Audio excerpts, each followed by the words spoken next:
For 80 years, Gibraltar had the only airport in the world where cars had to stop and wait while planes landed on the road in front of them. Not near the road, not beside it, the runway literally crossed straight through the main highway into the country. Even though they finally built a tunnel in 2023, pedestrians still walk across the active runway today. It's perfectly legal, even encouraged. They stroll past the same tarmac where jets thunder down barely 1,800 meters of runway that starts and ends in the ocean. One miscalculation by a pilot, and you're either swimming in the Mediterranean or the Atlantic. But here's the truly insane part. This death-defying airport exists because two European nations have been in the world's longest divorce proceedings over a rock the size of a shopping mall. A rock that happens to have more conspiracy theories, military secrets, and hidden tunnels per square meter than anywhere else on Earth. Welcome to Gibraltar, the place where monkeys are military assets, where you can walk from Europe to Africa in 20 minutes, sort of, and where 30,000 people live their entire lives on what's basically a giant limestone fortress. Gibraltar is quite possibly the most strategically important 6.7 square kilometers on the entire planet. That's 2.6 square miles, smaller than most airports, literally half the size of Manhattan's Central Park. Located at the southern tip of Spain, Gibraltar is where Europe almost kisses Africa. Just 14 kilometers separate it from Morocco. But here's where it gets complicated. While it's physically attached to Spain, it's actually been British territory since 1713. Imagine if the tip of Florida belonged to Cuba, and you'll understand why this gets heated. The entire territory is basically just the Rock, a 426-meter-high limestone mountain, with a thin strip of reclaimed land around it where they've squeezed in a city, that insane airport, and somehow a full maritime port. Gibraltar controls the strait between the Atlantic Ocean and the Mediterranean Sea, the only natural passage between these two bodies of water. Every single ship entering or leaving the Mediterranean has to pass by the Rock. That's 100,000 vessels a year, carrying 10% of the world's trade. No wonder empires have been fighting over this rock for 3 millennia. The Rock of Gibraltar isn't just a big limestone cliff. It's literally hollow. There are over 55 kilometers of tunnels inside it. To put that in perspective, that's more tunnel length than the entire London Underground had in 1900. Except these aren't for trains. They're for guns, armies, and enough supplies to survive a nuclear war. The geography is absolutely brutal if you're trying to invade. The rock has 3 sides that are basically vertical cliffs. The only approach is from the north, where it connects to Spain, and that's just a 1.2 kilometer wide flat isthmus. Perfect for defenders, nightmare for attackers. Climate-wise, Gibraltar has this weird microclimate caused by the rock itself. The east side gets the levanter, a humid wind that creates this signature cloud that sits on top of the rock like a tablecloth. Meanwhile, the west side, where most people live, stays clear. Locals can literally look up, see the cloud, and know which side of the rock to avoid that day. Summer temperatures hover around 28 degrees Celsius. Winters rarely drop below 10 degrees Celsius. But the real weather phenomenon is the wind. Gibraltar is one of the windiest places in Europe. The Venturi effect of air squeezing between 2 continents creates winds that regularly exceed 75 miles per hour. Gibraltar has a population of 34,000 people. That's it. That's smaller than most college campuses. But these 34,000 people have created one of the most unique cultural identities on Earth. They call themselves Llanitos, and they've developed their own language, Llanito, which is basically English and Spanish having a baby, and that baby being raised by Italian and Portuguese aunts. You'll hear sentences like, "I'm going to the shop to comprar some milk, vale?" It would make any linguistics professor's head explode. The population density is insane. 5,400 people per square kilometer, making it the 5th most densely populated territory on Earth. But here's the amazing part. Every morning, the population nearly doubles as 15,000 workers cross from Spain. Then every evening, it empties out again. It's like the world's most extreme commuter town. Ethnically, it's a melting pot that shouldn't exist. British customs, Mediterranean lifestyle, with Genoese, Maltese, Portuguese, Spanish, Moroccan, Indian, and Jewish influences all mixed together. Where else can you get fish and chips served with gazpacho while someone discusses cricket in Spanish?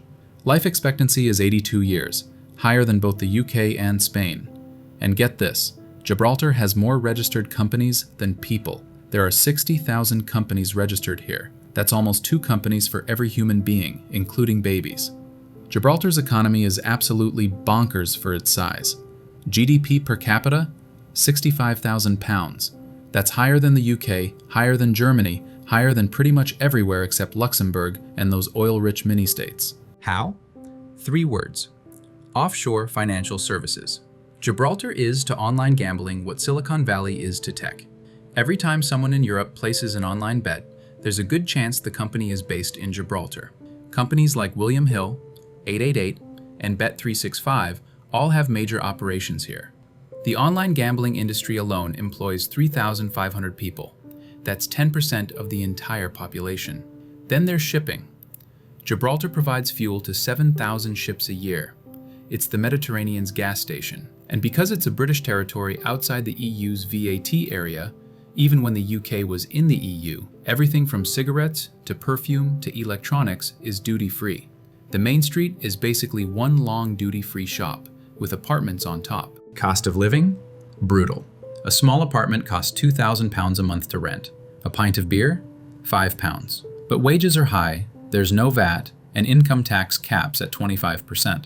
Plus, if you're a high net worth individual, Gibraltar will literally negotiate your tax rate. Gibraltarian identity is fierce and complicated. Ask a Llanito what they are, and they'll say Gibraltarian. Not British, definitely not Spanish, but something unique. They're British enough to queue politely and celebrate the Queen's birthday, but Mediterranean enough to eat dinner at 10 p.m. They'll passionately support England in the World Cup, then switch to Spanish to argue about it. The national day isn't Independence Day. It's the day they voted 99% to remain British rather than join Spain. And then there are the monkeys. The Barbary macaques aren't just tourist attractions. They're protected by military law. Legend says if the monkeys ever leave, British rule will end.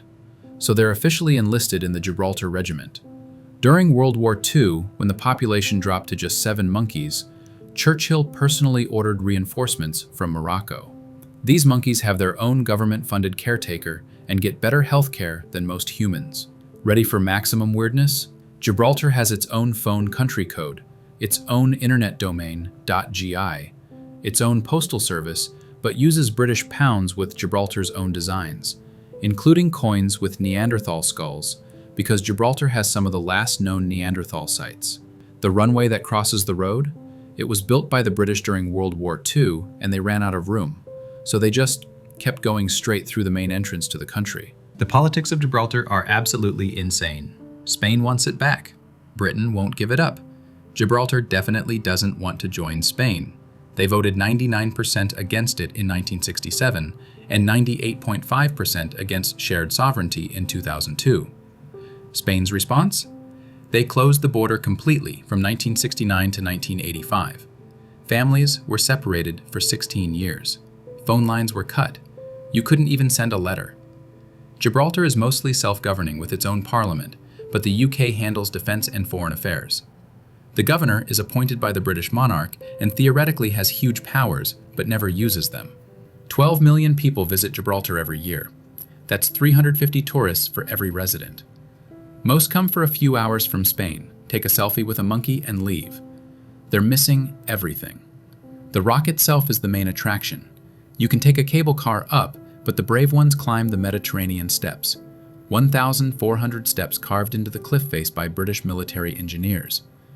At the top, on a clear day, you can see 2 continents and 2 seas. St. Michael's Cave is this massive natural cathedral inside the rock, complete with stalactites and stalagmites. They hold concerts inside. Imagine watching an orchestra perform inside a mountain, with natural acoustics perfected over millions of years. The Great Siege Tunnels are mind-blowing. Carved by hand during the 1779 to 1783 siege, they're a network of defensive positions that let defenders rain cannon fire on attackers while being completely protected. They've since been expanded to the 55 kilometers of columns today. During World War II, Eisenhower and the entire North African invasion force were commanded from inside the rock.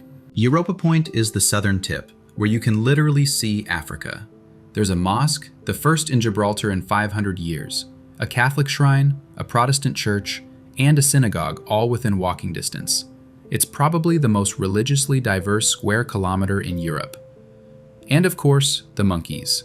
The Barbary macaques live on the upper rock, and they're clever, aggressive thieves.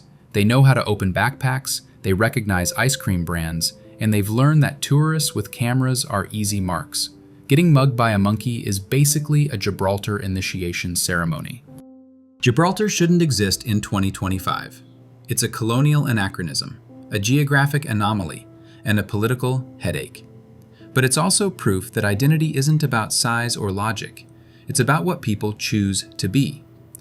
These 34,000 people on their impossible rock have created something unique, neither British nor Spanish, but defiantly, proudly Gibraltarian. Have you been to Gibraltar? Or did you just learn it was more than just a big rock? Let me know in the comments. Until then, as they say in Gibraltar, see you later, nos vemos, bye-bye.